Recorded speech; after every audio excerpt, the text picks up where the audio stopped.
Welcome to MMA Flicks and Chill. This is Chris. I know I've been away for a while. Life happens. I've actually been managing fighters. And do me a favor, if you guys enjoy these videos, do me a favor and subscribe, like, comment, give me some engagement to let me know that you like it so I feel motivated to continue to do them. I want to always continue to do them, but if you want me to do them, it feels that motivation. So that would be cool if you could do for me. All right, let's jump into. Okay. So first off, we know Stephen Wonderboy Thompson and Michael Pereira got canceled. Michael Pereira missed weight by 3 pounds. So there was this whole controversy going on of, people thinking Wonderboy should have just fought somebody else or did the fight anyway. Well, hey, you can't just in an event at the last minute replace a fighter like that. It just doesn't work that way. And there is a lot that goes into cutting weight. There's a reason that it's there and that it exists. And each camp is building toward the fight. So they're losing weight, gaining weight. They're just managing their weight. And 1 or 2 pounds can make a world of difference. 1 pound can make a world of difference because you just did you see, I can't remember what card it was, but there was this, it was before the weight cut or before the weigh-ins for this card, and I believe it was Josh Emmett, and his face was just, he looked like a skeleton. He looked like a skeleton meth head. Like he could barely even formulate thoughts. And they're like, doing the promotion stuff and trying to get a lot of information out of him. And he did good. But my point is like, these weight cuts, some people have to cut a lot. And if they're not good at managing their weight, like Derek Lewis has always had a problem with this. He'll wait until the last minute before his fight and then just go without eating and no drinking water. And his body just starts dehydrating and shutting down. And then he makes the weight and then rehydrates. But that's going to cause a lot of problems. A lot of fatigue can come from that, can affect your performance, your gas tank, just everything. They talk a lot about elevation too, but if you're not organized with your weight cut, you're not going to be organized enough to take that into account. Elevation. So yeah, it makes a difference. And what I'm hearing is Wonder Boy is really taking his career seriously. He to the point to where he doesn't want to make any mistakes. And accepting a fight where somebody's 3 pounds over gives Michael Pereira a huge advantage because he's all hydrated. He didn't wear his body down.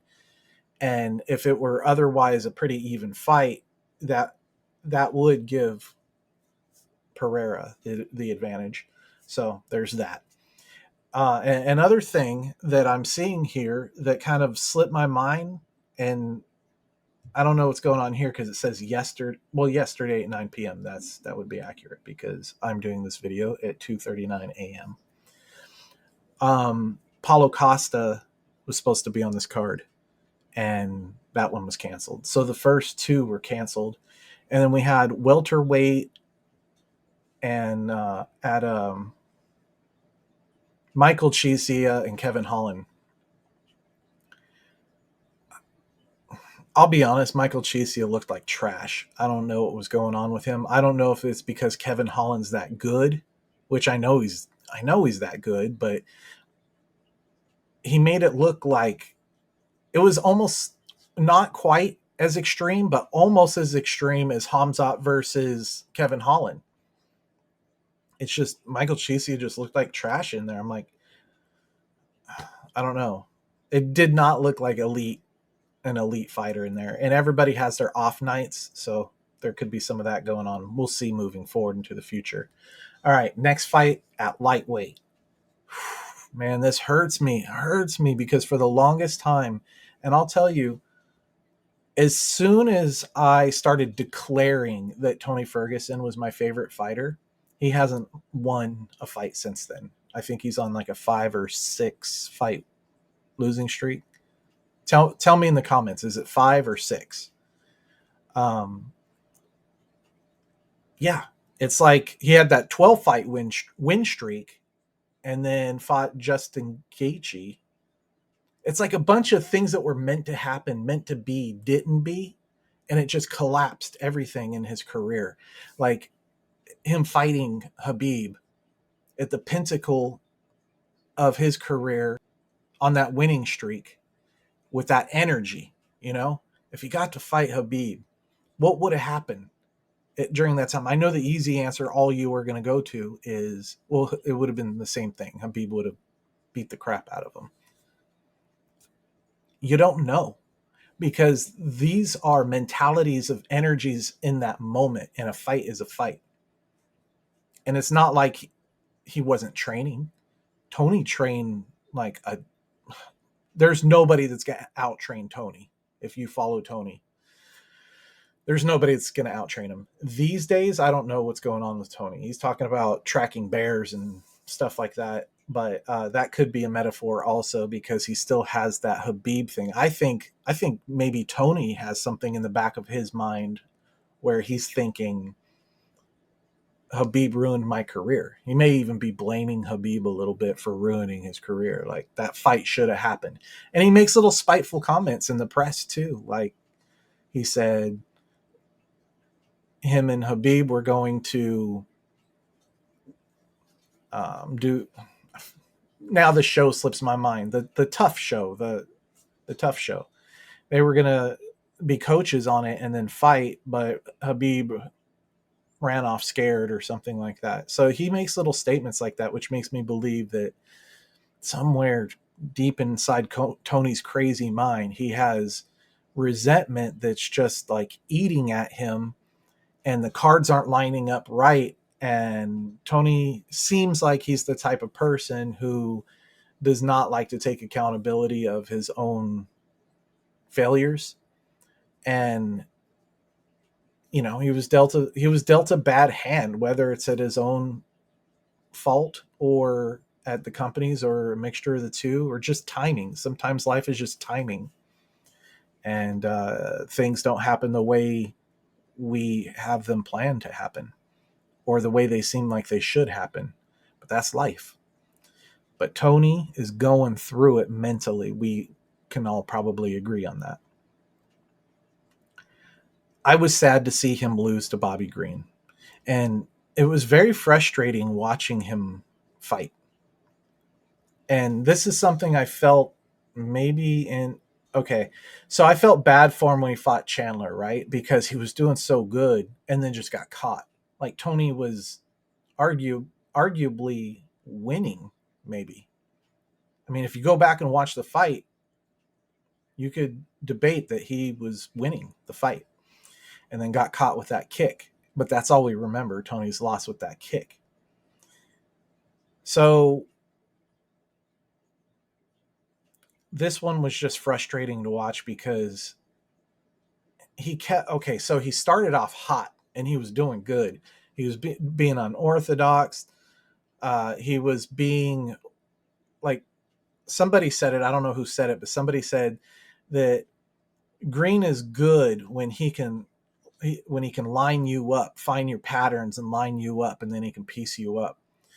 But Tony's whole style is not being predictable and changing and constantly changing things. So Tony's style was completely the opposite of what Green is really, really good at. So that was working for Tony in the first round. But it's like he just couldn't get anything off on him. And then by the second round, Tony gets beat here. Like, he won't admit it. He won't show it, but he gets beat in here, and it messes with him. And I'm not saying he gives up, because that's one thing Tony never does, is give up. But it, like, when you have these little small defeats in your mind building up over and over and over, you're constantly trying to catch up with them. And so it's his focus. I don't know. I'm trying to analyze Tony, but he's a hard one to analyze. So yeah, Bobby Green beats him with a submission. That's not even his thing. I think that was Bobby Green's first submission in the UFC. So yeah, sorry to see that with Tony. All right, next one is the heavyweight, and that's Derek Lewis and Lima. This one was interesting because Lima was talking like, I'm going to showcase what I'm able to do for the UFC. This is my coming out party. And I was like, oh, damn. He must have like a very confident plan, like we know he's good. But Derek Lewis just came out with that Jorge Masvidal flying knee, which was crazy. He just came, like, what was funny about the Derek Lewis fight is I noticed, he always kind of looks the same. He has that almost kind of worried, quiet look when he comes out. And then when he was standing in his corner, I don't know, his facial expression, his body language, it looked like he just woke up. Like, I guess he was sleeping in the back locker room. They woke him up and like, hey, Derek, Mr. Beast, you got to fight in 45 seconds. And Derek was like, all right, where are we going? And then they're like, over here, Mr. Beast. And then they chauffeured him up there, put the camera on him. We see Derek like just sitting in the corner, like. But as soon as the ref was like, fight, he explodes out of the corner like Jorge Masvidal on meth. Throws that flying knee and just starts pounding and pounding and pounding until the ref is like, all right, that's enough. I don't need to see any more of this. That was a feel-good fight. Everybody wants Derek to win. Everybody. And when he does, it's awesome. I hate saying this out loud because I'm a huge fan of the sport. I love competition. And I'm going to say this like it doesn't exist, but it already exists. All the fights that we're watching are this. But I would almost want the UFC to only start matchmaking Derek with people that they can put up a fight. Like, let him be the gatekeeper. But don't give him any people that are going to just beat the brakes off of him, because nobody wants to see that. It's like nobody wants to see the dog die in a movie. Nobody wants to see Derek Lewis get beat in a UFC fight, but we love it and celebrate it when he wins. So let's line him up with some good fights like that. Let's watch him win. When he loses, he's quiet. We don't hear from him until like the day before his next fight. When he wins, it's a party, man. It's a party in the cage. It's a party in the press conference. It's a party on his Instagram. So yeah, I like Party Derek. So I should tell you guys one day someday when I can go live. By the way, I have to have like 1,000 subscribers to go live, I believe, something like that. So if you are watching this still, give me a subscribe. Help me get to 1,000 so I can start doing live videos. And I'll tell you the story of the time that me and my fiance, I'm 99% sure that we met Derek Lewis, but he didn't admit it. But pretty sure it was him. Anyway, that's a different story for a different time. All right, so next we go into light heavyweight, the co-main, and that was Jan versus Alex Pereira. Now, in the middle of that fight, I had to step away in the middle of it, and I did not want to, but I had to take a call that I had been waiting on, and then randomly just came in coincidentally at that exact moment during that fight. So I took it, and I missed maybe a minute and 20 seconds of that fight, because as soon as I got on the phone, I was like, is there any way I could call you back in like an hour? So when I was watching the fight, Jan was pretty much just controlling him on the ground, and that's it. Just controlling him. And then when I came back, they were kind of just going back and forth, and then Jan controlled them a little bit. And then when I was like, okay, so, and then it showed all the replays, and I was like, yeah, okay. So they just showed Jan controlling the fight. Jan's going to win this. And then they say, and then they hold Pereira's arm up. And I was really confused about that. So I went online. I am part of a group called UFC Discussion. There's some good takes on there, but there's a lot of morons on there too. Like any other platform, you'll get some people that are just trying to troll people just to be jerks, and that's, I don't know why people get gratification out of that. I think it's immature and stupid. I like the intellectual part of the fight game. I like the violence included, but that's just what's at stake. The violence is a side effect of the intelligence going into a fight. So I like the intelligence part, but you know, UFC attracts a spectrum of people, and some of the people that are on that, the lower end of that spectrum, are also in that group. But I posted in there that I was like, did you guys just see the same fight I saw? Because did I miss something? Because I saw Jan controlling the whole fight and then Pereira win by decision. And most people agreed with me. They were like, yeah, that was weird.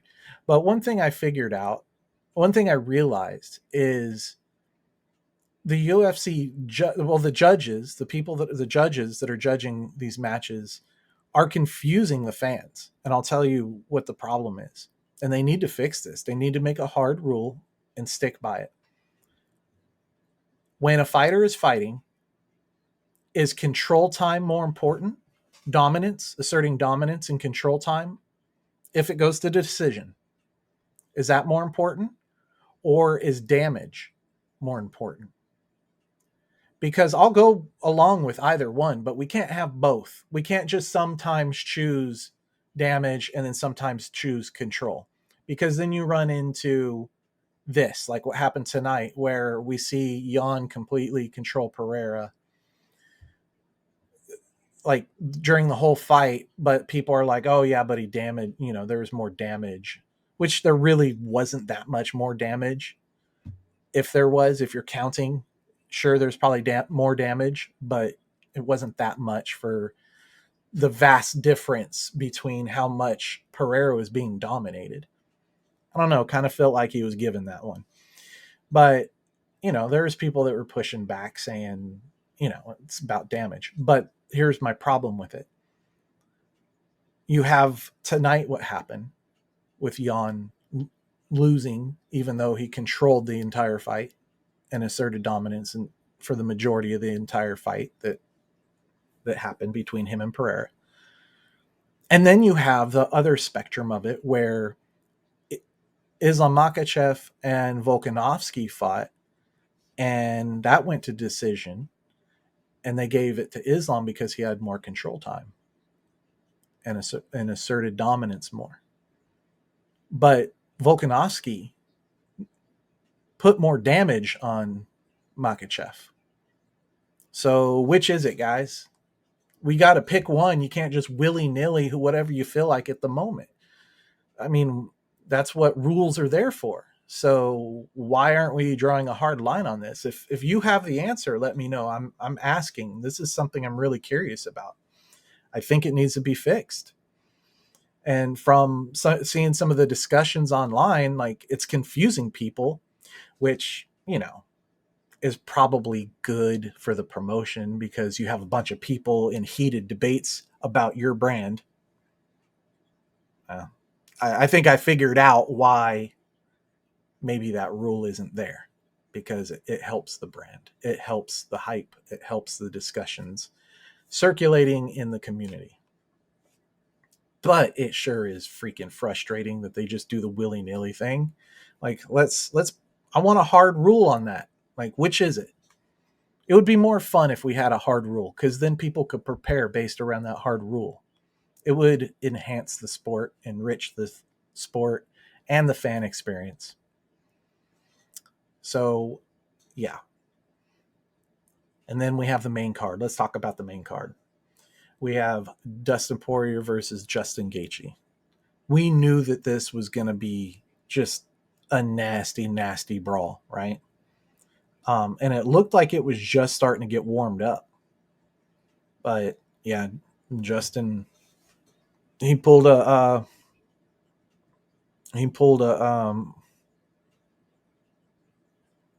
Leon Edwards, man.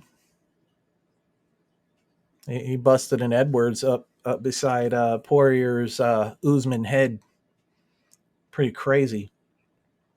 They somebody showed a side by side of Camaro getting kicked in the head by Edwards, and then Justin Gaethje kicking Poirier in the head. They did like a side by side, and it was almost the exact same everything, the same angle, same kick.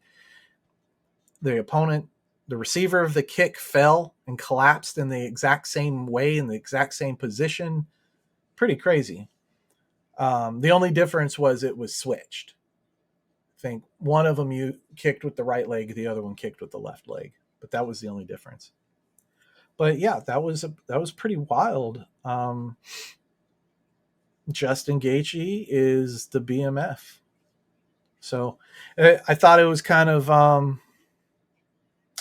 I understand that Jorge Masvidal is buddies with Dustin Poirier, but I think it was pretty petty the way he put the belt. Okay, so I don't know if you guys noticed this, but I read people pretty well. I'm a pretty good judge of character, and I'm a fan of Jorge Masvidal. First off, I should make that clear. But seeing him just kind of like, oh, here you go, and kind of just toss the, like, not even really paying attention to him, just kind of toss the belt to him and then go talk to Poirier while everybody's hyped up about Gaethje. I thought that was a shit move. I thought that was petty. I thought that was low intelligence what he did, because it's a sport. You should be proud of the person that earned what they're earning. And if you're part of a crew, a tribe, I get he's buddies with Poirier, right? But it's bigger than that. You're also you're in a tribe of other fighters that are doing the same thing that you're doing, training the same way, have the same goals, have the same feelings, have the same emotions.